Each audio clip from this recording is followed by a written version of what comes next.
Welcome to the Deal Champs podcast. I am your co-host, Mr. Strat Daddy.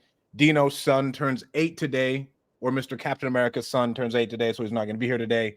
We have the master of hair, Mr. Jason Pritchard. We have a great guest for us today who may beat out Jason on the master of hair, bro. Looking beastly over there, dude. Right? Good The job, hair, dude. Yeah. the flow is going, looking fucking sexy. But real quick about me and what our goal is with this podcast. Jason is really the one who's hammered it. We want to give as much value to you guys as possible and pass over all the skills we can. And on this podcast, you're going to take something that you can go implement in your business today. It could be marketing, it could be leadership, it could be a new strategy like it is today. But we just want to take all these skills and pass more to you for free. If you are watching this on YouTube, don't forget to like and subscribe. And if you have not gotten your tickets to the Deal Champs Summit yet, go to dealchamps.com/summit and go get those tickets. We'd love to have you. We love having you guys on. But real quick about me, I have taken 2 businesses to 7 figures in 18 months using only virtual assistants. We have a 7-figure real estate portfolio, and I really just want to learn as much as I can from this podcast, bring you guys as much value. We have right here the master of hair, but not for long, Mr. Jason Pritchard. What's up, guys? It's your other co-host, Jason Pritchard. Backstory on me was I worked in corporate America for 15 years. Hated my job, hated my life, always wanted to do real estate investing. And in 2014, we burned the boats and have not looked back since. And in that time, we flipped 400 plus houses. I own a rental portfolio of over 100 units, mainly here in Central California. And like Strat said, our goal is to try to transfer as many of the skills, learning lessons, and experience that we have achieved in our business to you guys watching. We want to try to give you as much value as we possibly can. I'm actually really excited for this pod today because I know Novations is a big buzzword in our industry right now, but it's definitely a tool that I think can be utilized and be added to the tool belt. And I know Rich is a master at it, so I'm excited to hear what he has to say. And Strat, I'll let you introduce Rich. And then we have Rich, Mr. Rich Wonders. He's coming for the master of hair. I mean, I'm just going to say you're one styling ass motherfucker, bro. But, bro, thank you so much for coming on. Quickly introduce yourself, and then we're going to hammer you with all the questions we can possibly think of about how to use this. Yeah, man. So, man, I'm just a retired vacuum salesman that learned about wholesaling. Sold Kirby vacuums for almost 10 years. Saw one of my buddies traveling the world doing wholesaling. I thought he was an agent. I talked to him, discovered wholesaling. Worked for a couple of the top wholesalers in the country, went off and did my own thing. And I discovered a thing called Novations, where it's completely transformed my life, my business. And, I've got to lead a community now of over 400 people. We've done, over 250 Novation transactions and over 5 million in wholesale fees. And we are the biggest Novation JV team in the world. So, bro, tell me about selling Kirby vacuums, because I think that is where all of your success has come from. Dude, it really sucks. Let me tell you. High ticket, door to door. 10 years door to door grinding, bro. Yeah, God, that will build your sales chops for sure. I love old sales war stories, man. So yeah, tell us about that, because I came from a sales commission based background before, and I have always said that I feel like that was my launching pad, because the skills that we learned there, a lot of them directly transfer into this business. So talk about how you got started and speak to the people that are maybe in those sales businesses that maybe want to do more but don't know how to make that leap. And how did you make that transition? Sure. So I got into, obviously, Kirby vacuums was not my childhood dream growing up. I was in a serious rough patch in life. My music dreams of stardom as a producer had failed miserably. My girlfriend at the time had kicked me out, was cheating on me with the neighbor. And I found myself sleeping on the floor at the recording studio I was working at. And one of my buddies helped me out, let me sleep on his floor at his house, which was an upgrade at that point. And after me bumming it out for a couple months, told me I had to get a job. So Kirby was the first place I found. It was an ambiguous ad on Craigslist, set up and display home appliances. What do you know? They told me to come down for an interview that day, and somehow, some way, I got hired there, right? I guess it was because I could fog up a mirror.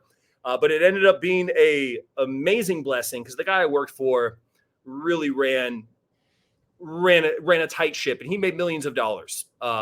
every year doing this. He was one of the top people for like 20 years. And he was my first kind of hands-on mentor that, was on the right side of the law and was successful. And I really learned a lot. Now, I'm a prime example of a guy that went way too hard in the wrong vehicle, right? I was redlining that Prius. I had every mod and everything on it, right? But once I got out of that into a better opportunity, it ended up being a great blessing because the skills and the discipline that I learned in that carried with me for the rest of my life. And thank goodness that I found a way to make all that pain and suffering over those years worth it, right? And that's always my goal, is to share all the things that I learned, all those hard-won lessons, so that people don't have to make the same mistakes that I did, and they don't have to go through all the stuff that I went through. So, Bro, did you sell drugs? I did, yeah, quite a bit. Not on a high level, right? So I was never the guy in the Rolls Royce. I never got the Tony Montana dream, but that was probably mostly because I also really enjoyed doing drugs. So, I didn't follow the commandments. I wasn't a crackhead or anything, but yeah, I was into some bad things back in the day. So, yep. Bro, So go ahead, Jason. what did that transition look like, right? So you go from that background, right, out in the streets doing your thing. Then you go Kirby, 10 years straight. I love the analogy that you used of you redlined the wrong vehicle, right? Because I think a lot of times you can get stuck. We have these skills that are transferable to other vehicles that will pay us and reward us a lot more than maybe like what we were doing before. What did that look like? Did you stumble across a podcast? I know you said you worked for Sean Terry and some of the big guys out in Arizona. So like, was it just getting in proximity with them? How did you kind of get the bug for real estate? And then what was it that allowed you to make that initial leap, Rich? It was one of my good buddies that I grew up with. His name's Jared Piper. He's a total G. He has like a sick amount of houses. I don't know how many he has, but he's got an 8-figure portfolio. And he was traveling the world, and here I was on Facebook, the Kirby guy, and I had my then girlfriend, now wife, a baby on the way, and I knew I was not going to do another 10 years of Kirby. I saw this guy traveling the world. I'm like, hey, this is someone I used to smoke cigarettes and smoke weed with back when I was 12 years old, and he's like living the life that I want to live. What the hell? I reached out to him and he told me he was wholesaling. I thought he was a real estate agent because he originally was, but he kept his license and he moved on to wholesaling.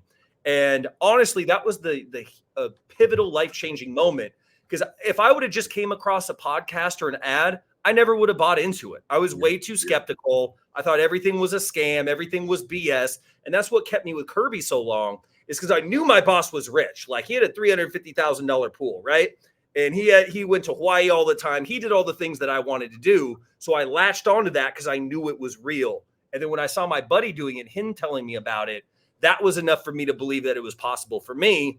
And that's actually how I stumbled across Sean Terry, is because I went all in on YouTube University and I just really connected with his sales process. He was doing in-home appointments, which is exactly what I was doing. And all the things he was preaching were things that I knew worked. So it was enough for me to buy into it. And I reached out to him on Instagram and was just persistent and really sold myself and got my foot in the door. And a couple of months after that, I was running the sales team there. Bro, Shout out to Sean Dino Terry. would have gotten off with the Sean Terry. Dino would have just been ecstatic about it. Yeah. He loves Sean Terry, and that's how he got started. He's Sean like Terry's one of the a lot of godfathers people. out here, dude. Yeah. I mean, I know for me, like when I got started, Sean Terry's podcast, he had a 5-part series, like every step of like, here's how you do your marketing. Here's how you qualify him over the phone. Here's how you do your appointment. And I just studied that thing. And Sean Terry has impacted, I know, so many people's lives, man. It's crazy that you work for him. What did that look like? So were you first with Sean and then learned the business and then flew the nest and branched out on your own? Or did you try to do the solo thing first and then you ended up finding a home with him? No, so I never even attempted to do it on my own, because with Kirby, right, I was check to check. Now, there was times I was up a little bit and down a little bit, but that whole time, even, there was years that I made 100, 120,000.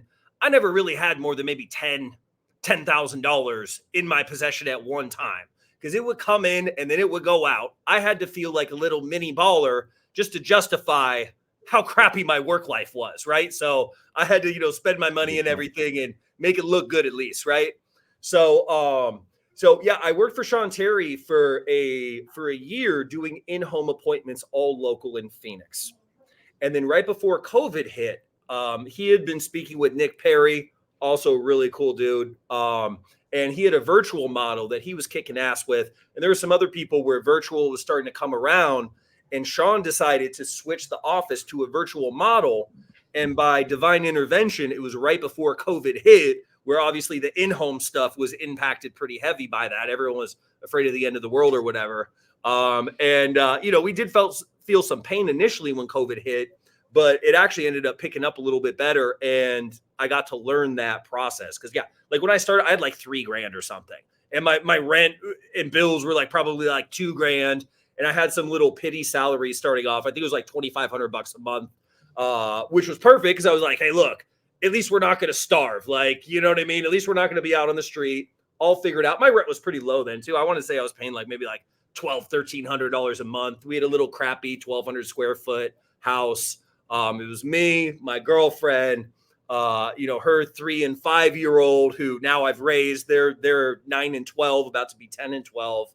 And, I had my daughter on the way, and it was like do or die. Cause I just pictured myself. I'm like, dude, what am I going to tell my kids? Like, hey, here comes dad back from Albuquerque, New Mexico for selling vacuums for a week. Like I felt like a complete loser. And I was like devastated because I always thought I was going to be rich and, oh yeah, I'm going to be a millionaire by the time I'm 22 and, living the life. I'm going to be a famous musician or, all these different things. And none of that worked out for me. So I was like, look, I need to pull this off. Otherwise I'm forever going to live in regret, because so that's what it was. It was literally pure desperation that drove me to it. And seeing my friend be able to do that was enough for me to take the leap. So, bro, how big was this dude's pool? $350,000. Like I wrote that down. And did you have any type of golden handcuffs in this? Like, cause that's the person you're chasing. Like, did they have like a good corporate structure that like kept you there? Cause like as a door-to-door salesman, it's so hard to get out. So here was the thing, right? So yes, they pitched the opportunity of opening up your own office. That was the dream. You grinded it out for him. Then you became a trainer. Then you learned all the different positions of the office. And a lot of people became sales managers, crew leaders, where you're running guys around in, a van or whatever. So I did that. And I actually had my own office for probably about 2.5 years. Got an office out in Scottsdale Air Park, trained up my team. And I had to work like crazy, and it was literally living in hell. Like every day, like for the first couple months, I was on fire because I'm like legitimate business owner, mama, I made it. Here's my office keys, oh, let me train my guys. Like it all looked great on paper. But then I just remember being in this office, and it was like the end of the day. We've been banging doors all day. My guys are all leaving, and I'm just walking around, and I'm like, I need to get rich quick because I'm getting tired of this already. And it never happened. Like I treaded water and everything, but his pool was sick though, bro. It had a swim up bar. It had a cave. It had a water slide. It had a huge rock formation. Like the pool was nasty. Like it looked like it belonged in like a hotel. You know what I mean? So yeah, it was pretty lit. And he built his whole house from scratch too. His house was really nice. What did you learn from him that you've applied in your life now? Because I'm a big fan of learning from people who are significantly farther ahead or even dead people, just lessons that can save you all sorts of time and money. So a couple things. He was real big on personal development. So any people that worked for him didn't just work for him for the money, right? He was really good at giving the raw speech of go out and get them.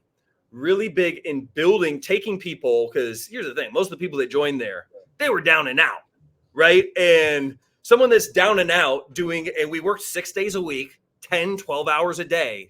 He knew how to get people to work that didn't want to work, right? And he knew how to create a culture of discipline and positivity and everybody managing each other, right? Where, and it wasn't perfect, right? There was people doing drugs there. There was all sorts of bad stuff, but he would weed that out, and people would not challenge him, not to his face.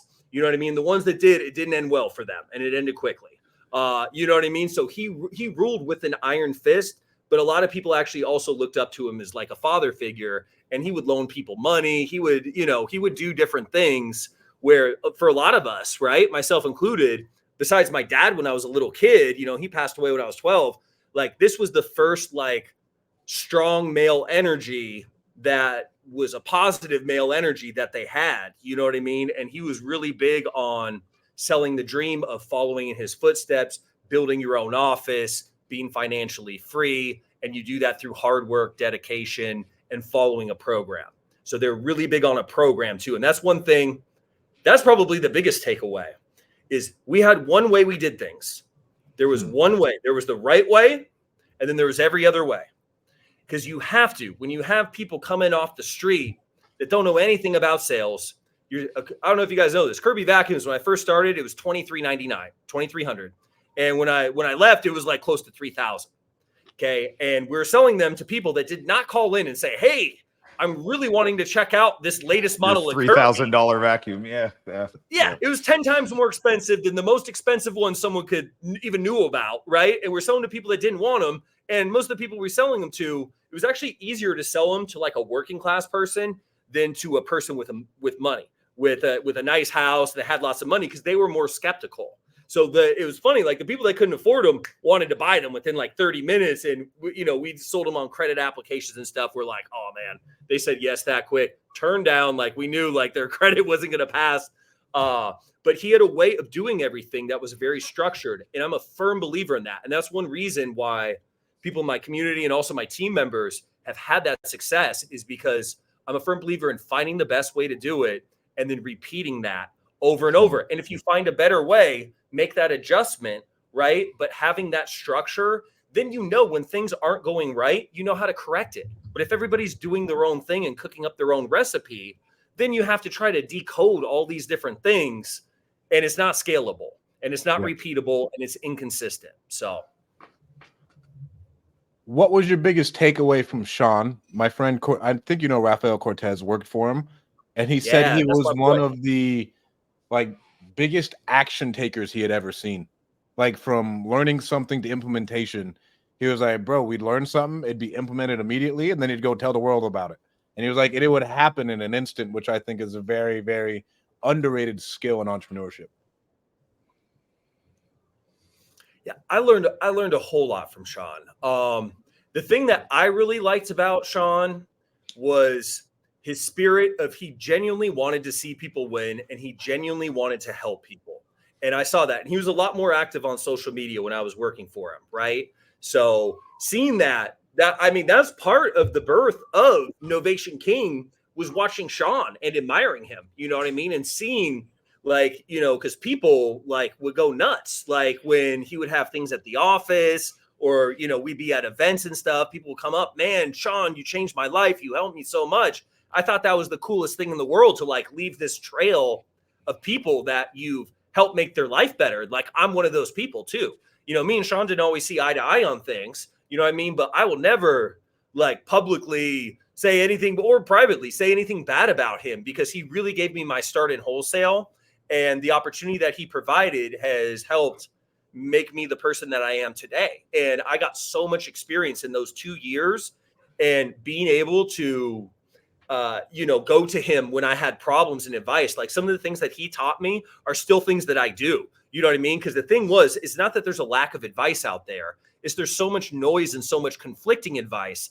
I knew I could trust his advice, because when I made money, he made money. You know what I mean? He had no incentive to tell me the wrong thing. So I could just blindly follow him, and it simplified things. So, and I'm going to move to this next room. I don't know if it's cutting out on your end or what, but it's no, your audio is coming in good. Video's a little choppy, but we can hear you fine. While you're walking and talking, Rich, I'm curious to know, What did that transition look like That was my after question. you guys went away from that in person, right? Because I think that there is, especially coming from your background, a lot of alignment with being belly to belly with a seller in a dining room, right? To now going to a virtual model. So did you, I mean, we all kind of went virtual a little bit during COVID because nobody was letting us in the house, right? But then did you just embrace that and go hard there? Or did you go back to virtual? Like, what was that transitionary period after kind of that? And then what led to you becoming and focusing more on Novations? So when he first talked about it, I was tripping out because I had 10 years of experience belly to belly. I could roll up to someone's house. If I knew what their job was and what their name was and saw the outside of the house, I already knew what the inside of the house looked like. Like I had just had an insane, because I would go 3-4 houses a day, 6 days a week for 10 years. Like I could read people by their house. And I was very good at that game of going in there, building rapport, building trust. I could look at the inside of their house, know exactly how their personality was, everything about them. So I was like, yo, you're stripping me of all my superpowers, right? Like, I'm that guy with going into houses. I don't know if this is a good idea.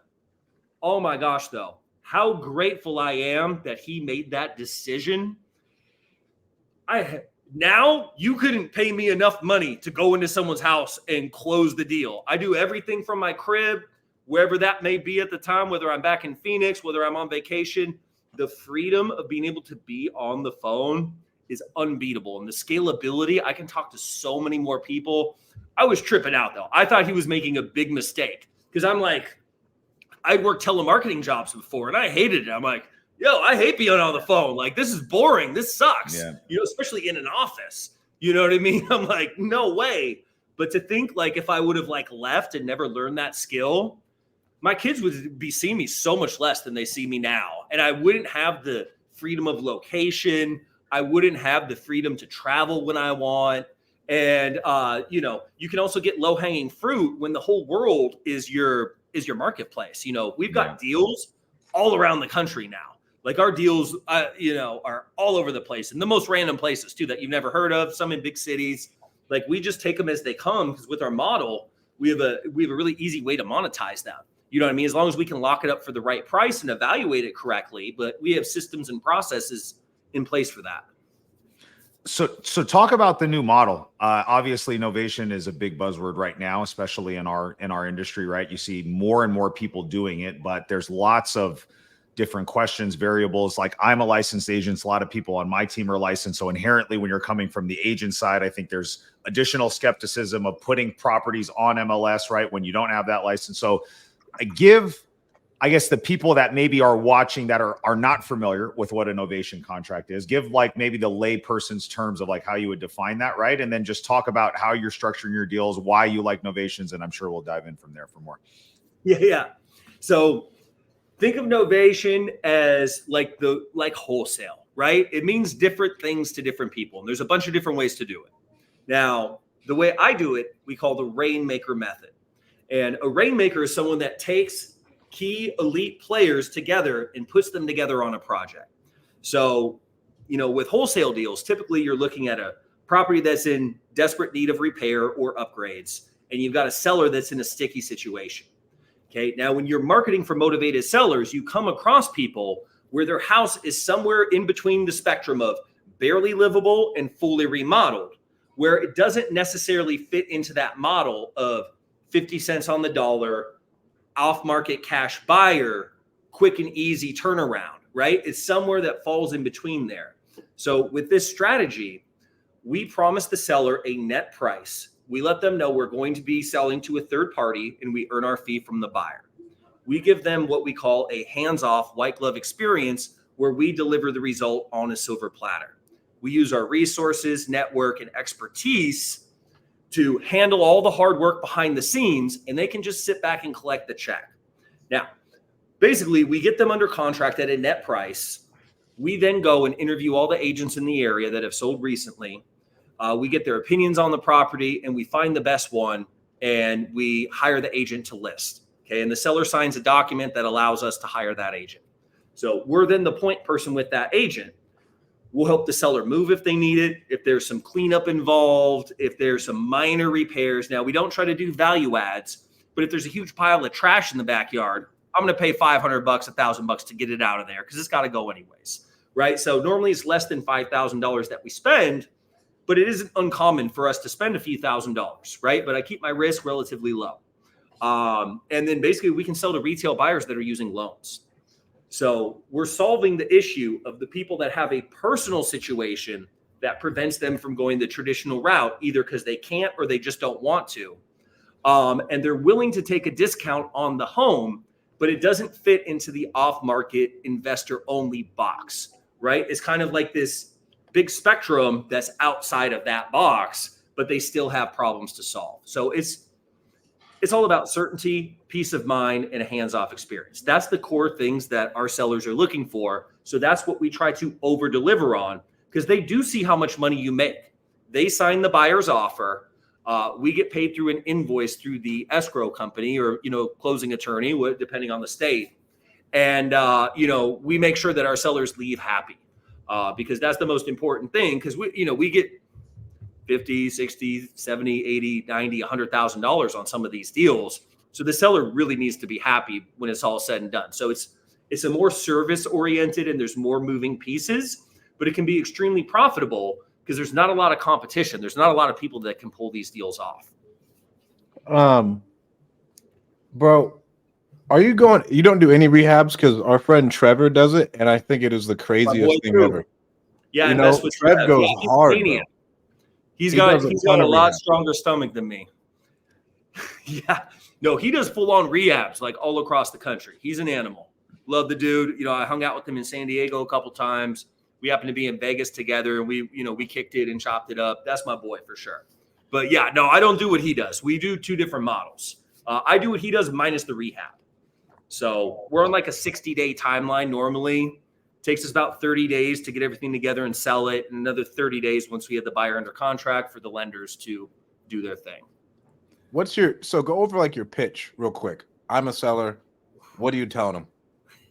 That's the sauce right there. You got to go to novationjv.com, man. I mean, honestly, the main verbiage that I use wasn't what I was just telling you. Hands-off white glove experience where we deliver the result on a silver platter. I can give you guys a good chunk, right? Essentially, you have to run the whole call like a cash offer. This can't be something you introduce as an option throughout the process. Because here's the deal. They don't know what the heck a concierge service is. They don't know what any of that is. They want their solution, which is a cash offer.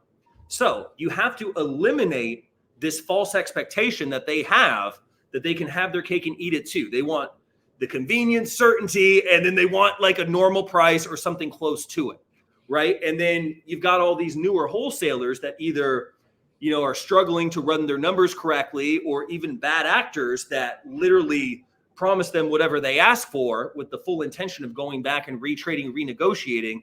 Actually saw some goofy that is selling a reduction script now, and that is talking about how much more money you can make if you reduce on every property.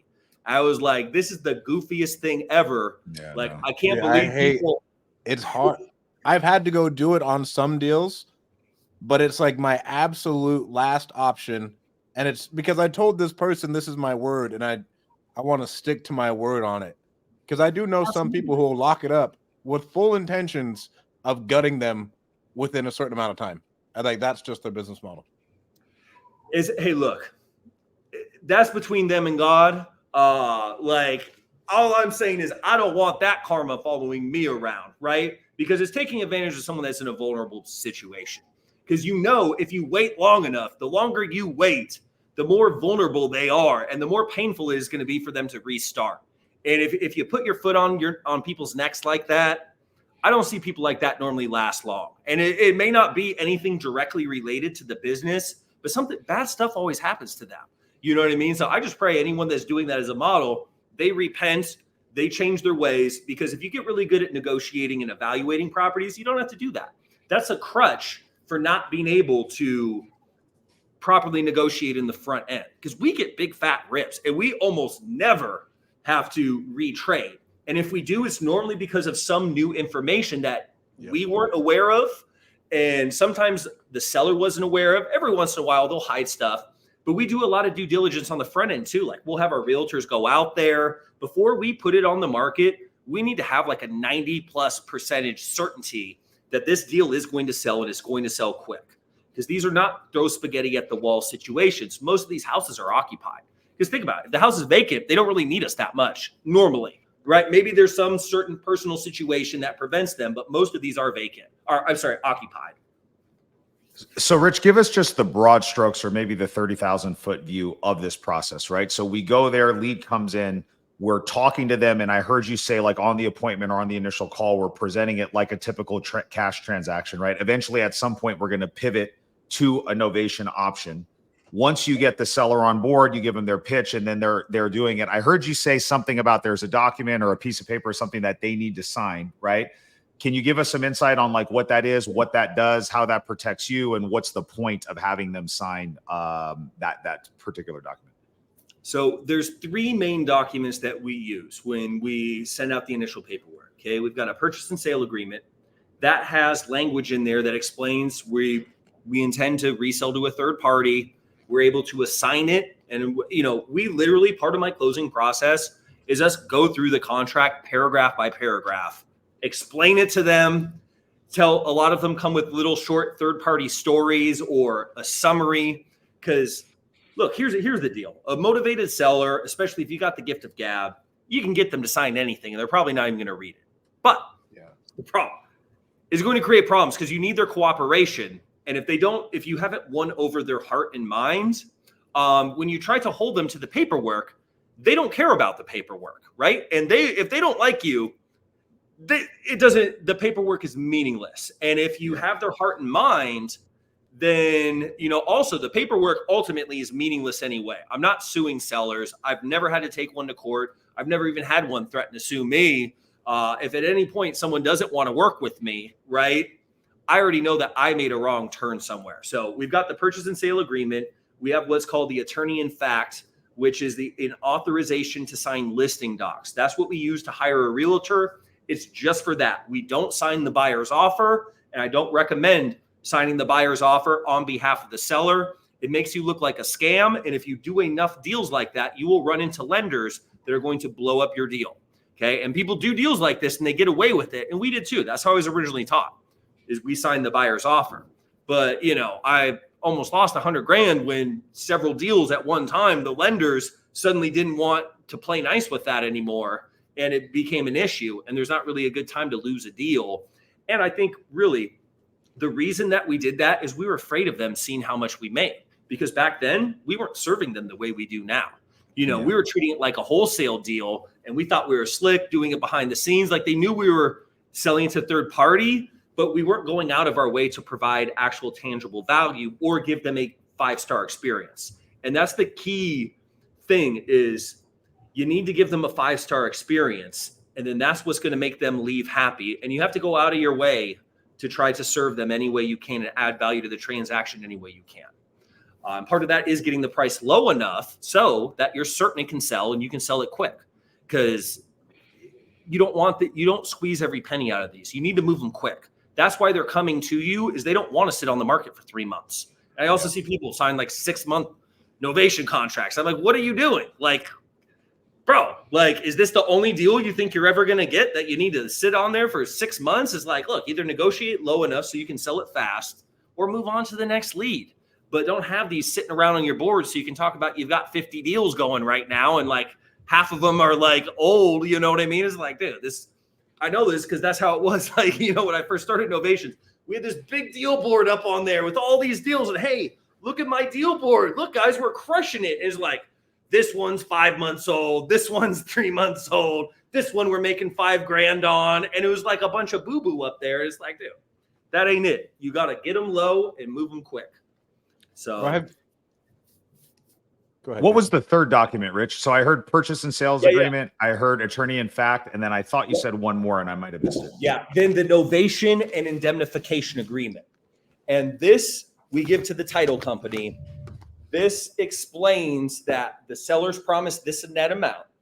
And essentially the seller is going to sign the third-party buyer's agreement, but they are indemnified. They are held harmless from the new obligations of that agreement. So, right, the new buyer is a retail buyer.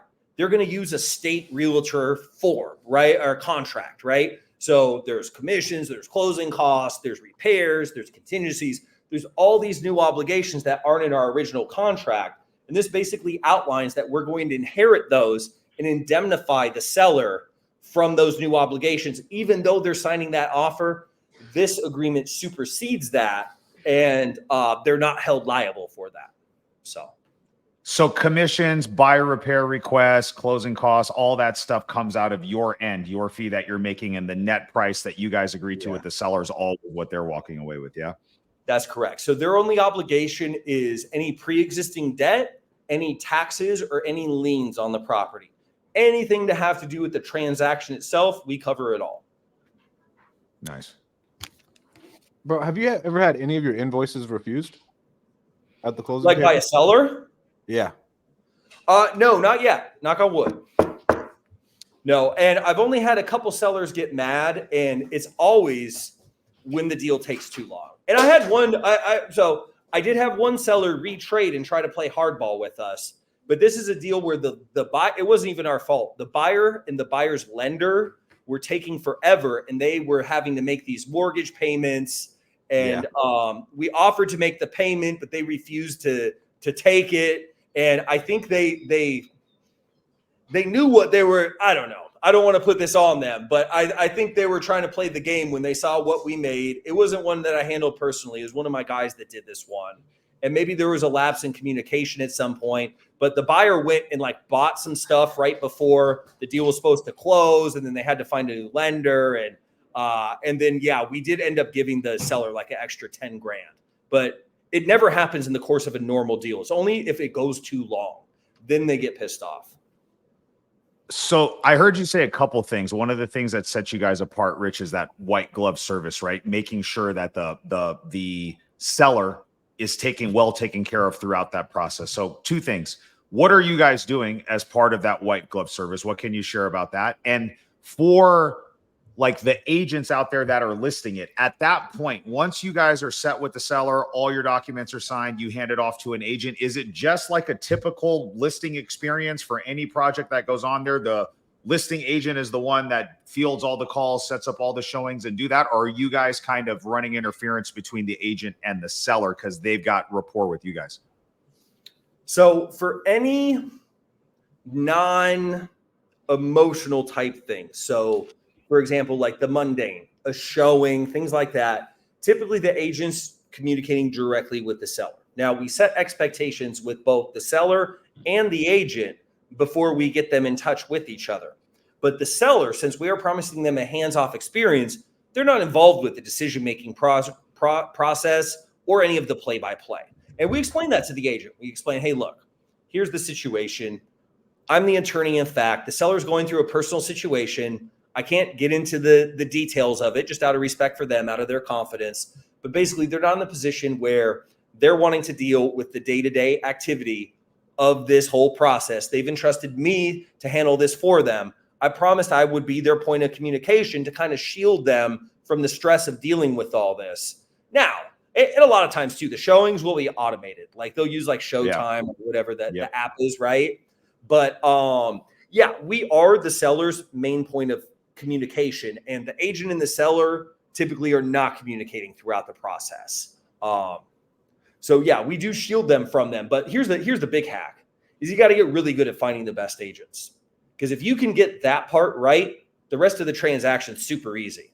It's when you're working with an average or just a good agent, or even worse, like a bad agent, then things get really messy. You need an elite agent. You need someone that's an A player. That's the hack. And that's how you can scale a lot of deals with a really small team, because your agents are your extended team and they handle the most time consuming, the most complicated, and the most important task, which is bringing in the buyer and getting the thing to close.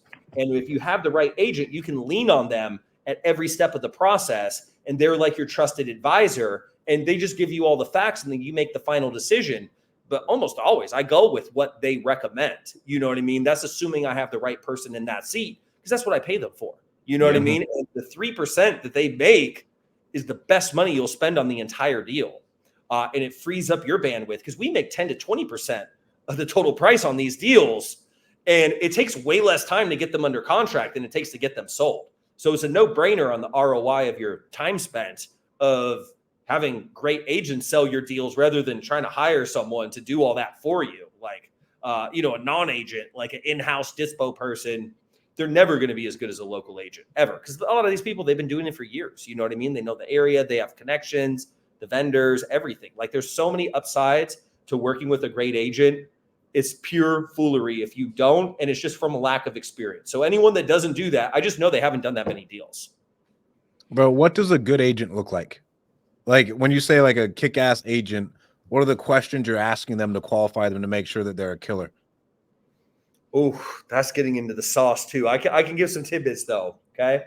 So a few things. One, the call with the agent, the focus needs to be on the agent selling themselves to you. Okay. And the agent has nothing to do with Novation, has nothing to do with your agreement with the seller, and it should be treated as such. Okay. In the military, right? They don't tell each division the whole battle plan. Everybody knows what their mission is. And what's the realtor's mission? To sell your house quick and make it easy on the seller. So you need to ask them, you need to direct the conversation towards them. And like, I'll give you the front end of the conversation. Hey, Sally. Hey, my name's Rich, and I got a property that we're looking to sell, and we're looking to move pretty quick on it. It's right by the one that you sold on 123 Main Street. Can you tell me just a little bit about yourself and how things went with that property and what it would be like if we listed with you? Big open-ended questions where I give them a couple different paths to go down. I just listed them, right? And I've hired so many people for Kirby. I was doing hiring when I worked for Sean, and now I've interviewed and, hired people working for me. I go off my gut feeling. One, did they pick up their phone? That's like the first filter, because most agents don't even pick up their phone. And if they didn't pick up their phone, how quick do they get back to me? Because think about it. I'm like their ideal situation. Other than a buyer calling to buy a house, I'm literally someone with a property that wants to sell it quick, that's going to take their advice, and is going to price it accordingly to sell it quick. I mean, come on now. And I pay full commission. Yeah. Is there a better client? And I'm calling them. They didn't have to market to me. And it's right by a house that they just sold. So it's a win-win for them. Like, I'm an ideal client, and they're making my life super easy, right? So I get them to explain themselves to me, and then I'll, ask them about how long they've worked in that area. Was this kind of a one-off, or is this an area they work quite a bit? And I'll get them emotionally invested in selling themselves to me. And because here's what happens with most people. The agent interviews them and decides if they're worth their time or not. Because naturally, that's what salespeople do. They overqualify. Mm-hmm. Right? And agents get a lot of BS calls of people trying to sell them stuff, people wanting their time and not really offering any value. So I force the conversation of them selling themselves to me, and then I always give them a task. Here's another gem. I'm giving a lot of sauce here, but here's another gem. So the task is, I ask them, I say, hey, look, we're going to be making a final decision probably in the next 48 hours. One thing that'll be very helpful is if you can tell me what price you think we're going to have to price this at. I'm not going to hold you to it. And I have pictures and everything. This is after they already know who I am, right? I'll explain who I am. I said, I have pictures. I'm going to send you all the information I have. I haven't been inside the house myself, but I want to know where you think we would need to price it, where you'd be confident we could get an acceptable offer in less than 3 weeks, right? And then I wait and see how long it takes them to get back to me. Do they do it that night? Do they do the next day? Do they wait 2 days to call me back? Because some people are good talkers, but they're not good doers. And I want to see if they're actually good doers. You know what I mean? And they actually take action and they're hungry. And the really good agents, a lot of times they'll say, oh, well, I'm going to be in that area later today. Is it okay if I stop by? Can we set an appointment? Or, I can make it out there tomorrow before my next appointment. I want someone that takes action. I want someone that's self-motivated, that sees the opportunity for what it is, that I don't have to hype up. I don't have to convince them to do anything. I want someone that sees the opportunity and recognizes our value and wants to play ball with us and wants to be cooperative and wants to get it done. So that's the big thing, is their attitude, their work ethic, their experience. And two, when they give me their number, right? I say, hey, look, let me know how you got to that number, just so I can understand where you're coming from. Because some of them too will talk a good game, and they're used to talking to people that don't know what they're doing, right? Yeah. I can tell when they're BSing me. They're like, oh, well, here's a comp from 2019, and this one just sold, and it went for this like 2019. What? No, like, what are you talking about? And they're like, well, there wasn't a lot in the area. I was like, look, that doesn't matter. Like, hey, it was really nice talking to you. Oh my gosh, I gotta go, right? But like, they'll pull stuff like that, right? And I had to learn these lessons the hard way, because I worked with a lot of agents that I thought were going to be great, and they ended up not being great. And that's a very painful experience. A lot of times you'll lose the deal, or it'll drag on and the seller will get mad. So you get really good at being able to identify who the winners are and treating them well, paying them well. Don't get cheap. Don't, hey, I'll give you 2%. I'll give you 1.5%. Ha, ha, ha, ha. It's like, look, you want your deal to be their number one priority. Find good people and pay them well. That's my philosophy. And then they'll want to work with you all the time, and you can make lots of money together. So you've given a great overview of like the step-by-step process, right? And I heard you say earlier that you only like to do stuff with minimal work, either trash out, clean up, like not crazy rehabs, anything like that. So avoiding those type of things on your first deal. Are there any other pitfalls that people can kind of that stick out to you, that you see maybe new or investors or even seasoned ones that are navigating into Novations that kind of fall into these traps, that you can give them advice on what to avoid? Okay. I can't say it enough. Don't list with the flat fee broker. Don't do it. I don't care who that's done it. I know they say it's awesome. It sucks. That was my next question. Yeah. Do not. You're brokering without a license. One, right there. That should kill it. Number two, you're taking night and weekend calls. You're dealing with complicated paperwork. Your lifestyle is going to suck. It's going to suck. And if you hire someone to do it, they're going to suck. They're not going to be as good as the agent. And if they get a girlfriend or go on vacation or get sick, all your deals on your board are going to suffer, right? And even if you hire a whole team of people, look, to get good people, you're going to have to pay them well anyways. So you may as well just get the agent. And they're not local. They don't have vendors. When you need to get things fixed on the house, you have to do all that legwork. No one's going to be there for walkthroughs. They have no relationships in the area like a local agent will. Like there's a bazillion reasons, and I've preached this so much because I've done a bunch of deals with a flat fee, and I've also lost a bunch of deals that way. And a lot of sellers get hurt along the way with that. When you try to put on your realtor hat and pull it off because you're a wholesaler and you're so much smarter than everybody and you don't need anybody else, it's not the case. People don't understand. So that's one. Number two, you need a low friction sales process. Okay. You can't go toe to toe with your sellers and have them cooperative at the end. It's different than saying you're going to buy a house. They're trusting you to take them to the promised land. So you can't get in too many spats with them and where, you guys get in a fist fight and now you got black eyes and now you're trying to, be best friends afterwards. It's not going to work. So you need a low friction sales process. And honestly, for probably 90% of people, if you're already a good wholesaler, honestly, and you have an operation, it's scaled, Novations probably aren't for you. They're probably not, because you're going to have to change everything that you're doing. You're going to introduce a lot of variables that you're not used to, and there's going to be a huge learning curve throughout the process. So honestly, you're probably best off just taking the 40%, going to novationjv.com, letting us handle all the dirty work. So it's a paid advertisement. Thank you. No, I'm just kidding. But here's the thing. You have to really, if you're going to do it, you can't dip your toe in the water. You have to go all in and say, hey, look, I'm really going to master this and make sure I'm doing right by the sellers. Or it's better to outsource it to someone that's already mastered it, because it's not something you can play around, because you're dealing with licensed agents, you're dealing with title companies, you're dealing with lenders.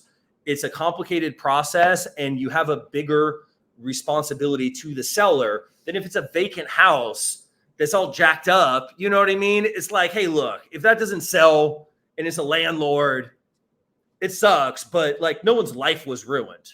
Okay, when you've got a family and they move all their stuff out of there and you put it on the market and then it doesn't sell, or you price drop them 30 grand at the end, you literally could have ruined their life. You could devastate that family. So you're dealing with families for the most part, families or the elderly.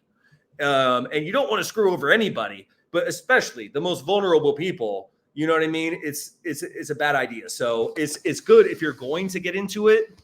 It's good to get a full blueprint with someone that you trust and respect, that you know has results, right? And I do offer that at novationking.com.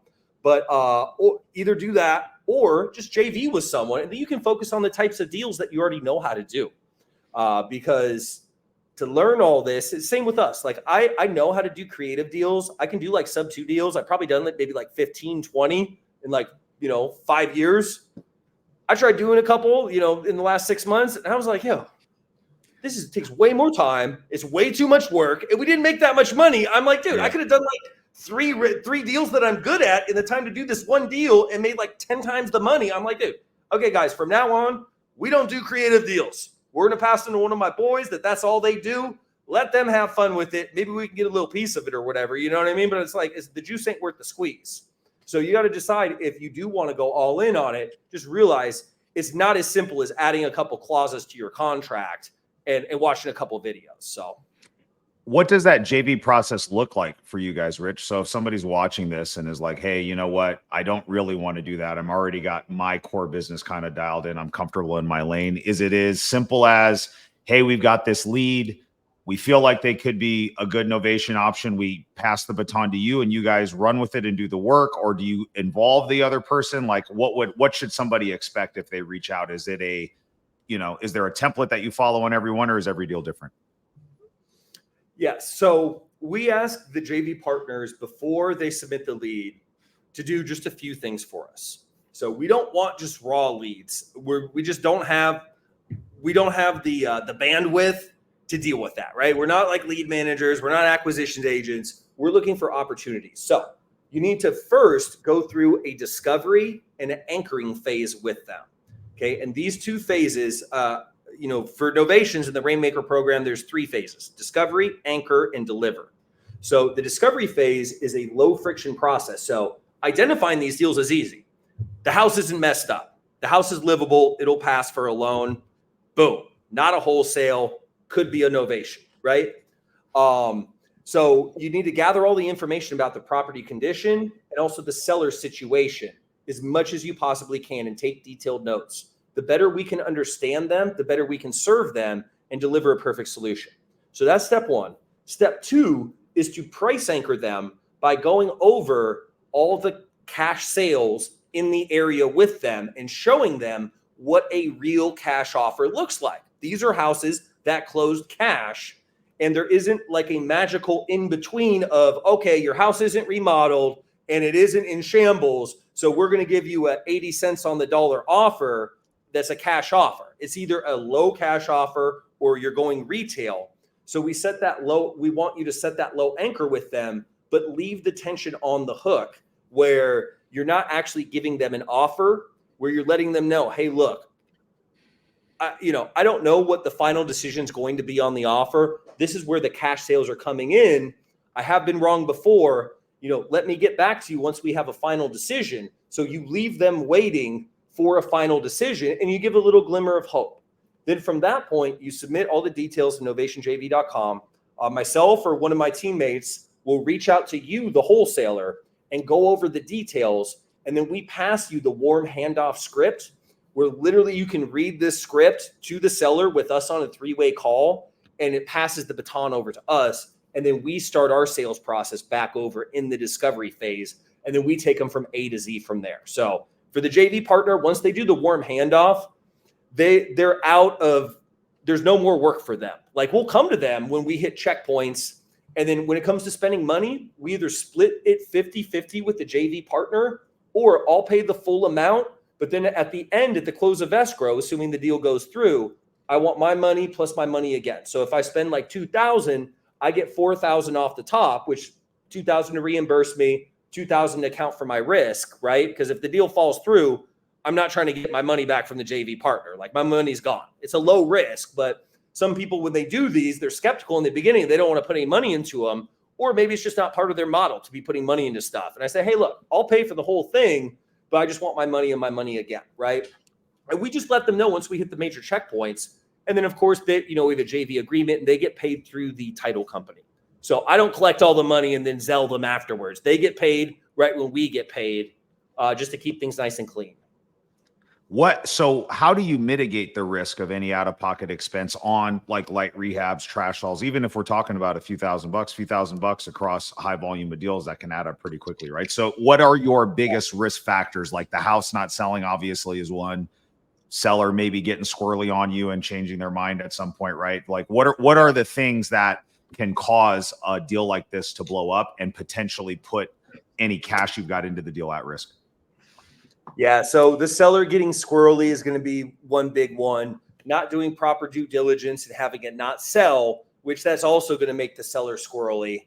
So here's the thing. The type of things that I pay for are things that have to be done anyways. So it's like helping the seller move, cleaning all their stuff out of the house. These are things that is to our benefit, and it's going to help us sell the deal faster. Because if the seller has nowhere to go, they're not really that excited about selling. You know what I mean? So if I can push the ball forward, and that also goes into the 5-star experience where it's like, hey, look, they don't have to lift a finger or spend a penny. I'll coordinate all that. And when I give them money, I'm not giving the seller money. I'm paying for things. So I'll pay the movers directly. I'll pay for the pod. I'll arrange everything. Right? When I say I'm talking about our team, right? So we will do all that stuff. So for us, it's not a big deal because we do it day in and day out. But for a lot of people, like that's a stressful situation of like, okay, I got to call these movers and get quotes. And a lot of times the realtor is the plug for that. Like they've got everything on speed dial, and they really make it easy for me and my team. You know what I mean? But for the seller, and then we'll be the one that writes the check or pays for it or whatever. And a lot of stuff too, you can just put on a credit card, business credit card. You get the points for it. You're not actually like seeing any money leave your bank account. You just pay it at the end. You know what I mean? So it's and it build business credit and all that. But I keep it under a couple thousand, right? So that's my big thing.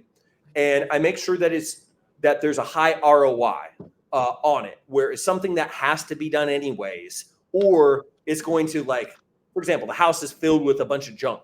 It's like, okay, I can try to sell it with all the junk in there and then pay for it to get moved out at the end. Doesn't it make more sense for me to get the junk out before I market it? You know what I mean? Where it's like a no-brainer, and it's $2,000, and our average deal size is $40,000. So it's like, okay, like I have to be wrong a lot to like actually lose money. And there's literally, I can count on my less than not even on all 5 of my fingers how many times I've actually lost money. And one of them was a sub-2 deal. So as far as Novations, like, I can't think off the top of my head like a time that I've actually lost money on a deal. Not since I've been on my own.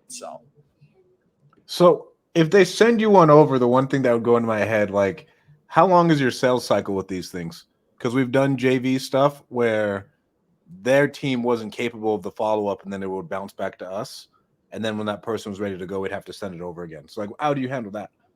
Yeah, so we contact the JV partner, then we get them to do the 3-way call. So if we attempt the 3-way call and, the seller doesn't pick up, we bounce it back to the JV partner of, hey, reach out to the seller, see when they're next available. Now, don't tell them about what's going on. Just let them know you have an important update and set up an appointment.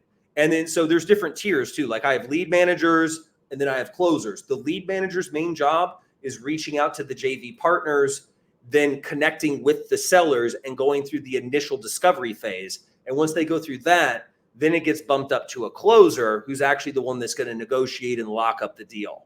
So yeah, the JV partner is like essentially like our lead manager. If your closer doesn't close it, right, and like it bounces back for whatever reason, are you just sending it back to the JV partner? Yeah, we don't have to do a crazy follow-up sequence. Like if I mean, not to be cocky, but like if my guys can't close it, it ain't going to be probably closed. Not a good deal. Yeah, it's just not a fit. You know what I mean? And that's the thing. It has to be a fit for it to be a win-win. And if it's not a fit, like if they don't see the value in what we provide, we don't want to try to talk them into it, because our pitch is tailored for someone that's actually going to benefit from it. It's not tailored to just get the most amount of people to say yes. Like the way to do that is lie to them and say you're buying it. You'll get way more yeses, but you're going to find a bunch of people that aren't a fit for it that are going to get pissed off at the end. So I'd rather just have the people that's actually going to benefit say yes to it and everybody else say no. because I'm not paying anything for leads too. So it's like I've got an abundance mindset of like, hey, look, if it's not the right fit, it's fine. There's lots of people that it is a match for. So, All right, and then this is because we've done some flat fee MLS stuff. oof. And I know a bunch of people who do it. Yeah. And we have it in our agreements and everything else. So like, what is your pushback on that? You think you're just going to get hit for brokering without a license? Well, here's the thing.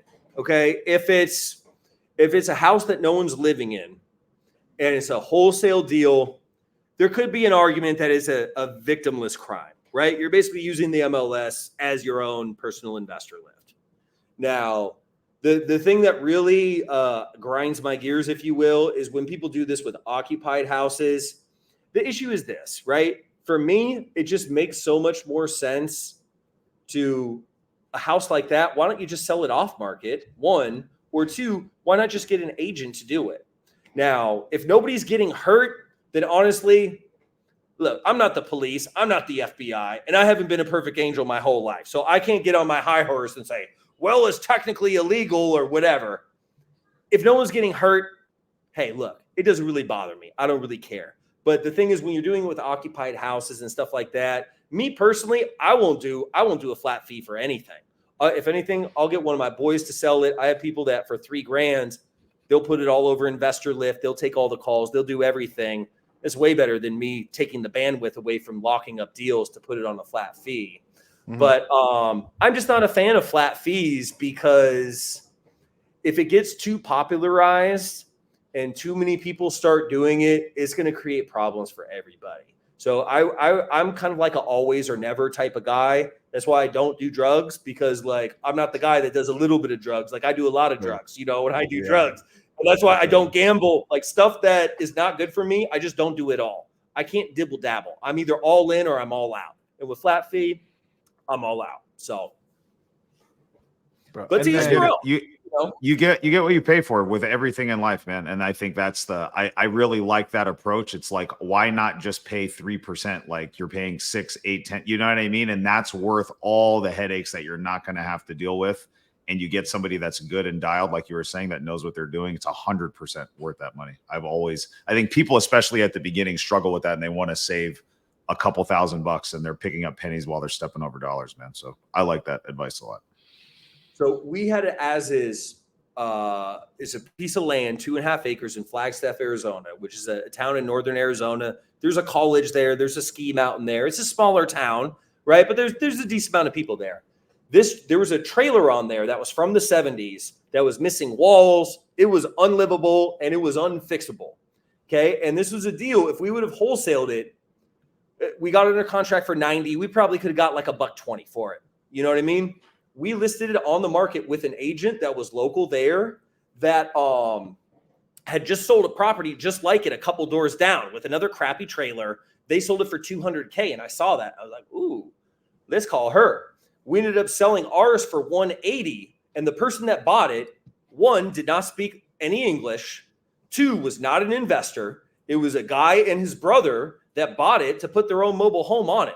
They're not on any cash buyers list. And a lot of realtors, they're not going to show people the flat fee deals. I don't know. Maybe we could have pulled it off on a flat fee, but there was so many things that our agent helped us out with that saved us bandwidth that is totally worth it. Because in that same time of me trying to do it or getting someone to do it, I probably locked up 2-3 extra deals. So I'm all about just locking up the deals and then outsourcing all the boring or tedious work. Bro, I love it. Jason, you got any more questions, bro? No, dude. Good. Like, what a great learning experience today. Really appreciate it. This has been amazing. Rich, what parting words do you have for the people?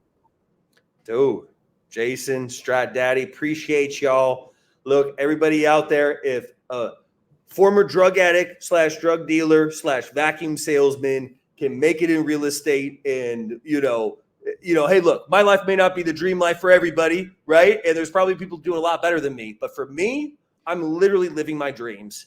I have financial freedom. I have freedom of time. We get to do all the things I always dreamed of when I was struggling. If I can do it, you definitely can do it. I just want to tell people, you don't have to cut corners. You don't have to do things the wrong way. What you really have to do is really work on improving yourself, becoming the best version of yourself, and being around people that you like and admire. Just because someone has money doesn't mean that you should look up to them, because there's a lot of people that get money doing the wrong things. And don't sell your soul on the way to trying to achieve your dreams, because when you finally get there, if you do, these people are miserable. These people that make their money in crappy ways, they're never happy. And most of, you know what I mean? So I just want to encourage everyone, hey, look, with God on your side, being the best version of yourself, anything's possible. And just salute. If anybody has any questions, IG is the best place to reach out to me. I have a YouTube channel. It's really small. I just started growing it at Novation King. That's where I'm putting more of my long form content. So, on IG is probably the best place to follow me. But stay tuned for my YouTube. I'm going to be putting out more long form stuff. I'm going to be putting my long calls on there and everything.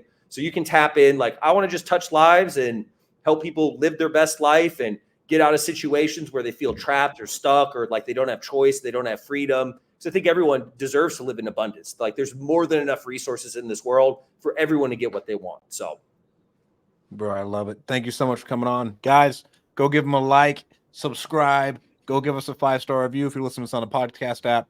Thank you guys so much for tuning in. We'll talk to you guys next week. Appreciate you, Rich. Thanks, buddy. Cool. Thanks, gentlemen. Appreciate y'all, man.